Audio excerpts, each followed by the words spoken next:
राधे राधे जी। जी छोड़। बोलो बोलो बेटा बोलो। मेरा नाम अर्जुन चौधरी है, मैं अलीगढ़ उत्तर प्रदेश से आया हूँ। बोलो। गुरुजी, मेरा एक सवाल था कि मैं काफ़ी दिनों से परेशान चल रहा हूँ, लगभग पिछली दिवाली से। क्या परेशानी है? परेशानी यही है कि मेरे अंदर काफ़ी सवाल आते हैं, मेरे को समझ में नहीं आता कि मेरे अंदर, मैं फ़ौज की नौकरी कर रहा हूँ अभी। ठीक है। 9 साल मैं फ़ौज को सेवा दे चुका हूँ। और ये समझ में नहीं आता कि पिछली 1 साल से कि क्या निर्णय लेना है या नहीं लेना। तो अभी फौज की नौकरी कर रहे हैं कि छोड़ दिए? गुरुजी, मैं तो कल जा ही रहा था, अचानक मन में एक विकल्प पैदा हो गया तो कि अभी वृंदावन नौकरी जाना में चाहिए। हैं? जी नौकरी बिल्कुल है। हाँ तो नौकरी करिए मन लगा के। तो गुरुजी, मेरा एक ये भी सवाल है कि मैंने अपनी पिछली 6 साल में काफ़ी मांस मदिरा का सेवन किया था, ठीक है। क्योंकि फ़ौज के अंदर वो चीज़ें लागू हैं। तो हमने किया भी, हम वहीं से सीखे, उससे पहले हम नहीं करते थे ये चीज़ें। अब ये समझ में नहीं आ रहा है कि उन्हें छोड़ें कैसे। जैसे पकड़े थे वैसे ही छोड़ दो। गुरुजी, पकड़े तो हम नहीं थे, हमें तो मतलब उस तरीके से एक विचारधारा में डाला गया था ना। तो अब विचारधारा बदल दो। तो गुरुजी, अभी भी उसी में ही रहना है फिर? तो रहना है तो बहुत सारे सैनिक ऐसे हैं जो वहाँ रहते हैं पर मांस नहीं खाते, शराब नहीं पीते। बहुत सैनिक ऐसे हैं। बहुत सारे सैनिक ऐसे भी हैं जिन्होंने मतलब बाद में भी छोड़ा है गुरुजी। बाद में छोड़, आप तो छोड़ दो।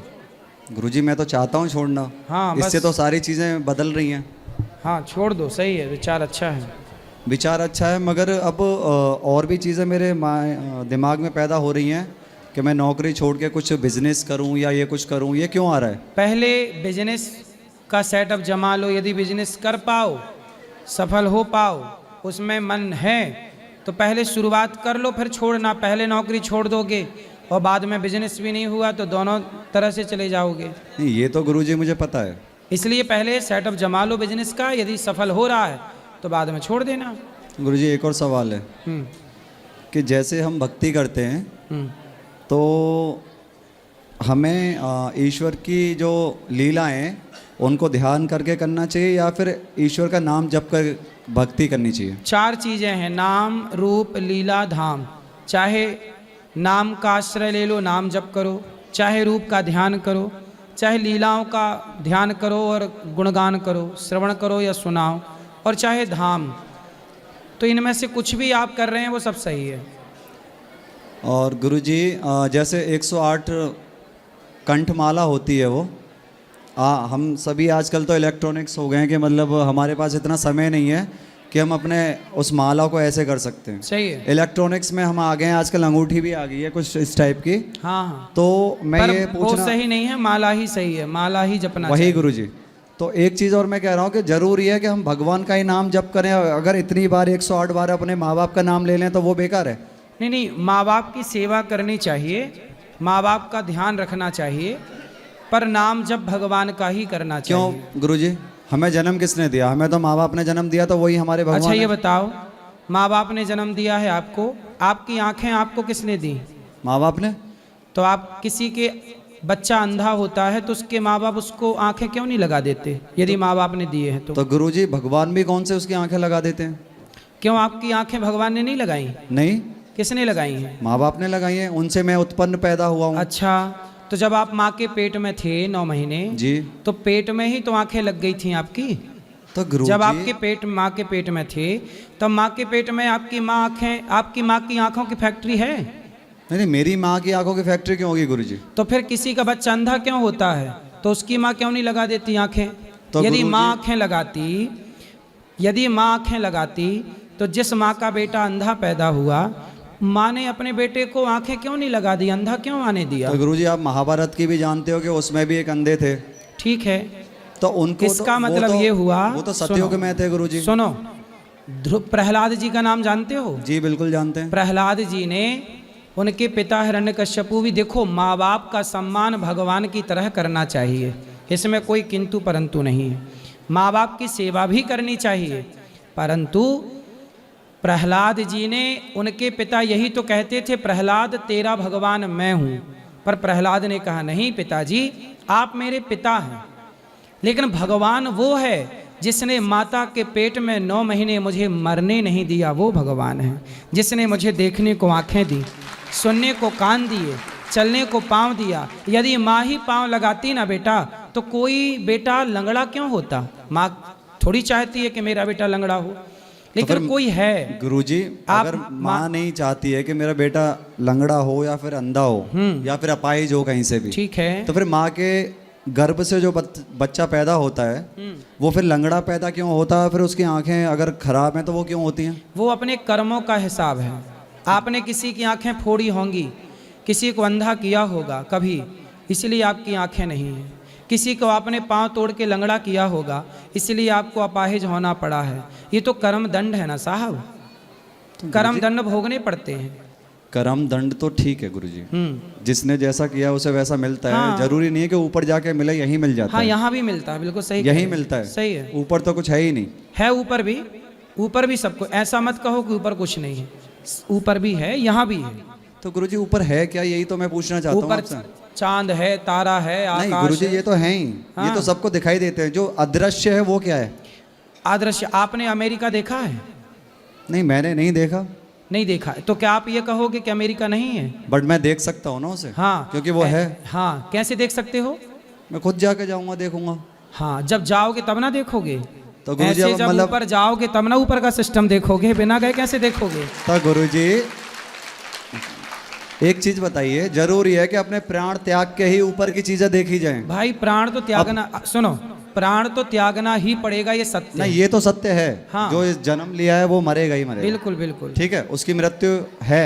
बिल्कुल। मगर मैं इतना पूछना चाह रहा हूँ कि जरूरी है ही अपने प्राण त्याग के ही प्राप्ति की जाए ना, मीराबाई ने बिना प्राण त्यागे प्राप्त कर ली। वही तो चीज मैं आपसे पूछ रहा हूँ। सूरदास जी, रैदास जी, रसखान, कबीरदास जी भी थे, इन्होंने बिना प्राण त्यागे प्राप्त कर लिया। आई थिंक हमारे इसमें मथुरा सही है। वृंदावन में पागल बाबा भी थे। बिना प्राण त्यागे भी ईश्वर को, तो आपसे यही तो हम कह रहे हैं कि उस परमात्मा को बिना प्राण त्यागे आप प्राप्त कर लीजिए। क्या दिक्कत, कर सकते हैं आप, कर गुरुजी सकते हैं। आपने ही तो बोला कि जब तक प्राण नहीं ऊपर नहीं जाओगे तो देखोगे कैसे? नहीं, और मैं कैसे देखूं ऐसे? सुनो, ऊपर गए बिना भी आप देख सकते हैं। यदि आप जिस दिन ईश्वर को पालेंगे तो फिर आप ऊपर नीचे क्या है सब देख पाएंगे। तो गुरुजी जरूरी थोड़ी है कि इंसान ऊपर ही जाता हो, नीचे भी तो हाँ। विष्णु जी विराजमान है। हाँ, नीचे भी जा, नरक नीचे है ना, तो नीचे भी नीचे जाता है। नर्क क्यों है गुरुजी? लिखा है ना शास्त्रों में। मुझे अब शास्त्र कोई भी लिख के जा सकता है। अच्छा, बिल्कुल। शास्त्र कोई भी लिख देगा, तो अब शास्त्र जो तो हमें एक आध पढ़ा है, शास्त्र आप भी लिख दो ना। नहीं मैं तो नहीं लिख सकता क्योंकि मैं इतना ज्ञान, इतने बड़ा ज्ञानी हुई नहीं। हाँ, इसलिए शास्त्र किसी इंसान ने नहीं लिखे। सुनो बेटा, वेद जो है ना जी, वेद किसी इंसान ने नहीं लिखे, वेद तो भगवान ने प्रकट किए हैं। पुराण किसी व्यक्ति ने नहीं लिखे, स्वयं भगवान नारायण के 24 अवतारों में एक अवतार वेद व्यास जी, उन्होंने लिखे हैं। तो और ये गुरुजी जब दुनिया पढ़ना नहीं जानती थी तब हमारे भारत में वेद कहे जाते थे, सुने जाते थे, वेद थे, पुराण थे, ठीक शिक्षा है, थी। भगवान विष्णु जी ने वेद प्रकट किए, ठीक है, ठीक है। अगर वही भगवान अगर नीचे विराजमान है तो वहाँ नर्क कैसे हो सकता है? जहाँ भगवान हो सुनो वहाँ तो स्वर्ग पैदा होना चाहिए। सुनो, भारत में जेल है कि नहीं? जेल तो जो दोषी होगा उसे जेल मिलेगी। हाँ, तो जो दोषी है, जो पाप करेगा उसे नरक मिलेगा। सिंपल है ना। ईश्वर का भी ये संसार वैसे ही चलता है जैसे कि देश चलता है। तो देश गुरुजी चलाने के लिए जेल भी होता है, हर देश में जेल होता है। मेरा गलत तो करोगे एक- जेल जाना एक पड़ेगा। ही सवाल था बस, हाँ। कि जब नीचे भगवान खुद विराजमान बैठे हैं, नीचे भी भगवान शेषनाग है, पर, आप भी जानते हो, ऊपर भी भगवान है, नीचे बैठे हुए हैं, सब जगह है। उसके बाद फिर नर्क नीचे कैसे हो सकता है और स्वर्ग ऊपर कैसे हो सकता है? भाई ऊपर स्वर्ग किसने बोला है कि ऊपर ही स्वर्ग है, नीचे नहीं हो सकता? ये बताओ, महात्मा गांधी हुए कि नहीं? बिल्कुल हुए थे, खत्म भी हो गए। आपने देखे हैं? मिले कभी उनसे? तो गुरुजी मेरी उस टाइम इतनी उम्र थोड़ी थी, कितनी थी आपकी उम्र उस टाइम? मैं तो पैदा ही नहीं हुआ था। तो जब आपने देखा नहीं महात्मा गांधी को, तो आप कैसे मानते हो कि महात्मा गांधी हुए हैं? मैं तो नहीं मानता। अच्छा, अभी तो कह रहे थे मानता हूं। अरे तो मैंने सिर्फ नोट पे देखा है, मैंने सिर्फ नोट पे देखा है। तो मतलब मुझे महात्मा गांधी इस देश में नहीं हुए क्या? मुझे नहीं पता, हुए कि नहीं पूछ रहा मुझे हूं। तो जैसे किताबों में पढ़ाया गया है वो वही चीज मैं पढ़ रहा हूँ। पहले आप और बताओ। ऐसे तो पहले बहुत सारे, अकबर द महान था, हमारे शिवाजी महाराज कहाँ थे? हाँ वो भी तो थे। हाँ थे। उन्हें हमें क्यों नहीं पढ़ाया गया? अब हमें तो महात्मा गांधी, सुभाष चंद्र बोस, चंद्रशेखर आजाद, ये सबके बारे में पढ़ाया गया। सही है। जितने थे वो हमें पता है। सुनो, देखो ऐसा है, शिवाजी थे कि नहीं? अब हमारे यहाँ पे गुरुजी जहांगीर भी पहले ये महान है, बताओ, पहले सुनो शिवाजी, शाहजहां महान है गुरुजी। सुनो जी। पहले शिवाजी थे कि नहीं? मैं तो उनका रखता हूँ तो मैं नहीं, मानूंगा। शिवाजी बिल्कुल। थे कि नहीं ये पूछ रहा हूँ। बिल्कुल थे। थे। मराठी थे। आपने देखा उन्हें? नहीं। तो कैसे, किस आधार पे मानते हो कि वो थे? उन्हें तो मैं मानता ही हूँ। किस आधार पे? उनके नाम से ही एक शरीर में थोड़ी सी शक्ति पैदा होती सुनो। है, बट महात्मा गांधी के नाम से पैदा नहीं होती। हाँ हाँ सुनो, शिवाजी को आप इसलिए जानते हो क्योंकि शिवाजी का इतिहास हम लोगों ने पढ़ा है। जी। इतिहास में जो लिखा जाता है ना, वो घटना जो घट चुकी होती है वो लिखी जाती है, और इतिहास में जो लिखा जाता है उसे स्वीकार करना समाज की मजबूरी है। स्वीकार करो कि शिवाजी थे, महाराणा प्रताप थे, झांसी की रानी थी, इन्हें स्वीकार करना पड़ेगा। महात्मा गांधी थे, स्वीकार करना पड़ेगा, क्योंकि इतिहास कहता है। यदि इतिहास की लिखी बातों को आप स्वीकार करते हैं तो वेद पुराण की लिखी बातों को भी स्वीकार करना पड़ेगा। तो गुरुजी, इतिहास की बातें स्वीकार करनी अच्छी बात है, मैं मना नहीं कर रहा हूँ। जो अपने महापुरुष रहे हैं या महान अपने संत रहे हैं या महायोद्धा जो भी रहे हैं, ठीक है, मगर जरूरी थोड़ी है कि हमें एनसीईआरटी के अंदर इतना ही पढ़ाया गया कि अकबर महान था। नहीं, अकबर महान नहीं था, ये गलत वही तो मैं पूछ रहा हूँ। गलत हमें पढ़ाया क्या गया है? हमें तो वही पता चलेगा ना कि महान कौन था। हमें महाराजी नहीं, आपका शिवाजी। सुनो, आपका सवाल था कि माता ने आंख दी है, आपने ये बोला था। हमने बोला कि आंख भगवान ने दी, आपने बोला आंख माँ ने दी। अपनी बात यहाँ से शुरू हुई थी। बिल्कुल। आप ये बताओ कि आप भगवान को मानते हो कि नहीं? अगर मैं नहीं मानता तो फिर यहाँ क्या करता? मतलब मानते हो? मैं तो कल ही जा रहा था और अचानक मेरे मन में कुछ अब ये पैदा हुआ। अब ये बताओ कि आपका प्रश्न क्या है? प्रश्न मेरा ये है, अगर भगवान ने आंखें दी हैं तो भगवान तो सबके हितकारी हैं। बिल्कुल हैं। तो सबको बराबर करना चाहिए था उन्हें।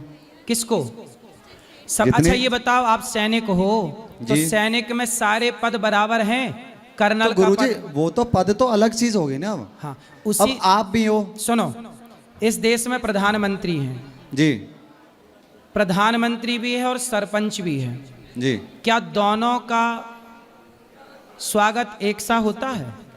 तो क्या इस देश में दोनों का पद एक सा है, एक है? तो दोनों ही इंसान हैं। सारे पद एक जैसे अगर बन जाएंगे कैसे काम चलेगा? वही तो, वही मैं आपकी बात समझ सारे रहा लोग हूं। एक जैसे हो जाएंगे, सृष्टि कैसे चलेगी? इसलिए सबकी अलग अलग विचारधारा है, चीज में अलग अलग विचारधारा। मैं आपकी बात समझ गया था, तभी जब आपने बोला कि पद आपने जो अलग अलग कर दिए ना, इसमें मैं समझ गया था। यदि रावण ना होता जी, यदि रावण ना होता तो फिर राम को कौन जानता? कंस ना होता, दुशासन दुर्योधन ना होता, तो वो भी उत्पन्न करने वाले कौन थे? हाँ, उत्पन्न किसने किया था उन्हें? सुनो, भगवान ने दो चीजें बनाई, धर्म और अधर्म। आपके सामने शराब भी होती है और दूध भी होता है। अब क्या पीना है ये तो आपका विवेक है।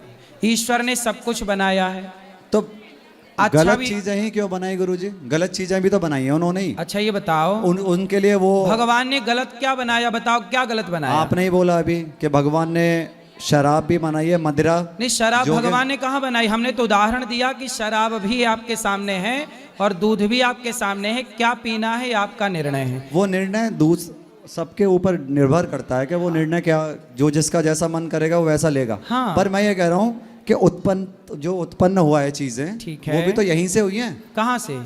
धरती से। क्या क्या उत्पन्न हुआ धरती से? मदिरा पान हुआ था कहाँ से? कृष्ण जी के उससे। किससे? जब वो मंथन हुआ था, समुद्र मंथन, वहीं से मदिरा उत्पन्न हुई थी। समुद्र वो भी भगवान की मर्जी से ही हुई थी। सुनो सुनो, समुद्र मंथन से जहर उत्पन्न हुआ था और जहर हुआ था गुरुजी, और मदिरा भी हुआ, अमृत उत्पन्न हुआ था। मदिरा भी हुई थी गुरुजी, हीरे जवाहरात भी उत्पन्न हुए थे। बहुत सारी चीजें। कहाँ पढ़ लिया आपने ये सब? मैंने तो बिल्कुल जहाँ पे पढ़ना चाहिए वहीं पढ़ा है गुरुजी। कहाँ पढ़े हो? पढ़ा तो मैं कोटा राजस्थान के अंदर हूँ गुरुजी। चलो, तो आप मतलब अच्छा इसलिए आप शराब पीने लग गए है ना? इसलिए आप शराब पीने लग गए। नहीं गुरुजी, मैं इसलिए शराब नहीं पीने लगा, मेरा सिर्फ इतना ही था कि देखो, मतलब शराब पियोगे तो शराब का आप ये पक्ष ले लोगे कि भाई उसे तो भगवान ने बनाया है, चलो, है ना। पीने नहीं, के इतने बहाने, ऐसे तो नहीं, शराब पीने के इतने बहाने ढूंढ सकते हो, तो शराब ना पीने के भी 2-4 बहाने ढूंढ लो।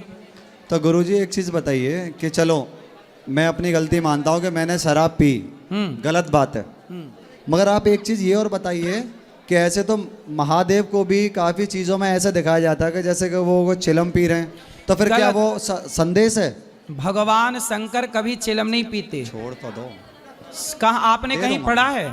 आपने कहीं पढ़ा कि शंकर जी चिलम पीते हैं? नहीं, मैंने तो नहीं कभी पढ़ा, चिलम, बट इस चीज़ के ऊपर भी सरकार को रोक लगानी चाहिए ना। सुनो ना बेटा, चिलम पकड़ाने वाली फोटो बना के लोगों ने चला दी दुनिया में। शंकर जी जहर पीते हैं और राम नाम का प्याला पीते हैं, वो शराब वो नहीं पीते, गांजा और वांजा। इसीलिए वो कंठ में अपने जहर भी रखा था उन्होंने। गांजा नहीं पीते शंकर जी। नहीं, मैंने ये नहीं बोला, बट इस चीज़ पे रोक तो लगानी चाहिए। किस हम पे? आजकल क्या है कि जो नया यूथ है वो क्या करता है कि महादेव की फोटो लगाई गाड़ी पे, पीछे अपने शीशे पे लगा दी, महादेव को चिलम पिला रहे हैं। आप समझाए, देखो कुछ मैं समझा रहा हूँ, कुछ आप भी समझाया करो लोगों को कि शंकर जी गांजा नहीं पीते, वो राम नाम का प्याला पीते हैं। गुरुजी, ये हम सनातनी लोग नहीं समझ पाए, इसलिए अपने देवी देवताओं का अपमान सहते चले आ रहे हैं। गुरुजी मैं तो हूँ कट्टर सनातनी, सीधी बात यह है, मैं संतों की बहुत सेवा करता हूँ और उनका सम्मान करता हूँ। ठीक है, मैं आपसे पहले भी आके मिल चुका था जब मेरी माता जी यहीं पे एडमिट थी, बिल्कुल अटल्ला चुंगी भाई आपके। सही है। तो गुरुजी एक लास्ट सवाल है कि अब आप ये बताइए कि मेरे मन में ये ख्याल आते हैं कि मुझे ड्यूटी कार्यरत रखनी चाहिए या फिर कभी मेरे मन में आता कोई बिजनेस करूं, और अभी तो मेरे मन में ये भी आ गया था कि मैं संती बन जाऊं। पहले अपनी ड्यूटी पूरी कर लो, आप देश की सेवा कर रहे हो, आप भी अपने आप में संत हो।